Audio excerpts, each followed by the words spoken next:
महाराज जी, एक साधन अवस्था होती है जिसमें साधक साधना करता है और एक परिपक्व अवस्था जैसे आज आपकी है।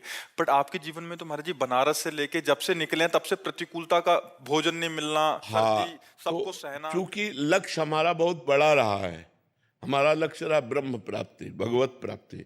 अब इसमें हम कदम पीछे नहीं हटा सकते, चाहे जितना कष्ट मिले। तो वो जो जिसे तुम कष्ट कहते हो, वो हमारी तपस्या बन गई, वो हमारी साधना बन गई, वो हमारी जितेंद्रियता बन गई। महाराज जी तब आपको लगा नहीं महाराज जी? अभी तो महाराज जी चलो नहीं, हम, हमको केवल एक ही बात लगती थी कि हमें भगवान दर्शन दे। और ये प्रतिकूलता को भान ही नहीं नहीं, सकते। बिल्कुल नहीं, कभी हमें नहीं लगा।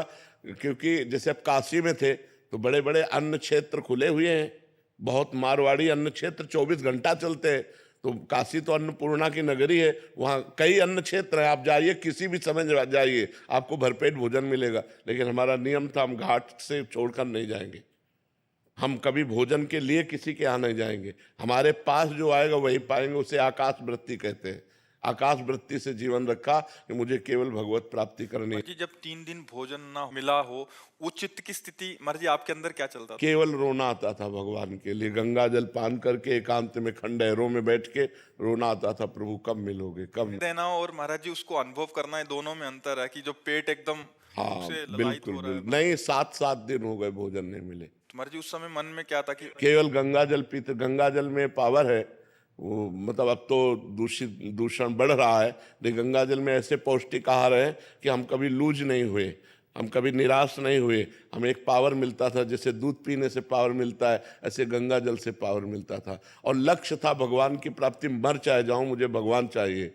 तो उस जिद के कारण सब सह गए, भगवान सब सहते रहे, वैसी क्षमता भी भगवान देते हैं, हमारा मन उत्साहित महाराज जी रहे। आपके मन में कभी आया नहीं कि हमारा भी एक जगह कुटिया हो, भोजन मिल जाए ऐसे?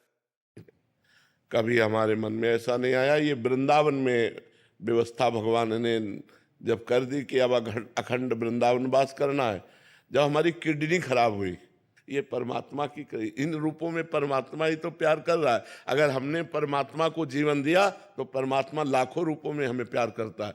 तो हमें प्रतिकूलता तभी अनुभव में आएगी जब हमारा हृदय भगवान से विमुख होगा। अगर भगवान के सन्मुख हो तो हर बात कृपा नजर आएगी, कि भगवान की कृपा ही इसमें है। महाराज जी आज अनुकूलता तो आज आप कैसे देखते हैं महाराज जी, अगर बाहरी अनुकूलता? हमारी दृष्टि में इसका कोई महत्व नहीं है। आज भी मैं अकेला ही हूं, जैसे घर से निकले थे वैसे आज भी है। हमारे पास कुछ नहीं है, ये सब श्री जी का वैभव है, श्री जी का खेल है। हम जैसे पहले थे वैसे आज भी हम वैसे ही रह रहे और वैसे ही अपने को मान रहे। लाखों लोग जुड़े हुए हैं, श्री जी से जुड़े हुए हैं, हमसे थोड़ी जुड़े हुए हैं। अभी हम पैंट शर्ट पहन ले, कोई हमसे राधे श्याम कहेगा क्या?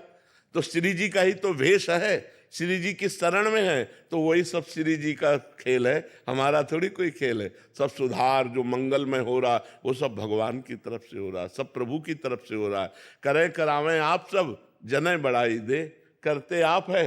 और तो भगवान का सारा खेल, हर प्रतिकूलता भगवान की कृपा लेकर आती है। ये बात तभी समझ में आएगी जब भजन करोगे। नहीं, विपत्ति दुख और प्रतिकूलता से डर लगता है, नहीं लगता कि भजन करूं कभी प्रतिकूलता न मिले, कभी दुख न मिले, कभी विपत्ति न मिले। लेकिन सही पूछो तो विपत्ति और दुख और प्रतिकूलता में जो भगवान के प्रति रोना आता है वो और कभी नहीं आता। जो हमारा भजन काशी के घाटों में हुआ कि एकांत में आर्त भाव से भगवान शिव को पुकारना, वो हम ललचाते हैं। घाटों में जब तपती धूप है, पेट में भोजन नहीं, कोई बात करने वाला नहीं, रहने का ठिकाना नहीं, तब भगवान के प्रति जो भाव आता है वो किसी अन्य साधना से नहीं आ सकता है। वो कृपा से जब परिस्थिति मिलती है, जैसे देखो द्रौपदी जी को वो कभी भाव नहीं आया, जब वो परिस्थिति आई कि ना कोई पांडव पक्ष उनका सहयोग कर रहा है, ना कोई सभा पक्ष सहयोग कर रहा है, हाथों में दम नहीं रह गया, दांतों में दबाया, दांतों में दम नहीं रह गया। अब जो भाव आया, हे द्वारिकाधीश, वो भाव कभी नहीं आया, पहले कभी नहीं आया था। परिस्थिति ने वो भाव दिया कि भगवान का वस्त्रावतार हो गया और वही भगवान चीर बन करके लिपट गए द्रौपदी के।